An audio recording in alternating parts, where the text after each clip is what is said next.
అయిపోయారు.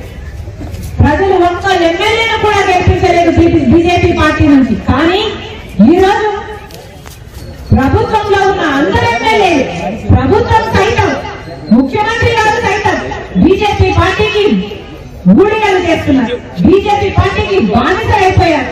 ఆంధ్ర రాష్ట్ర ప్రజలను కూడా బీజేపీ పార్టీకి బానిసలు చేయాలన్న ప్రయత్నం చేస్తున్నారు. ఆంధ్ర రాష్ట్ర నాయకులు మాత్రం బీజేపీ పార్టీకి బానిసలైపోయారు. ప్రజలు ఒక్క ఎమ్మెల్యేను కూడా గెలిపించలేదు బీజేపీ పార్టీ నుంచి. కానీ ఈరోజు ప్రభుత్వంలో ఉన్న అందరు ఎమ్మెల్యేలు, ప్రభుత్వం సైతం, ముఖ్యమంత్రి గారు సైతం బీజేపీ పార్టీకి ఊడిగలు చేస్తున్నారు, బీజేపీ పార్టీకి బానిస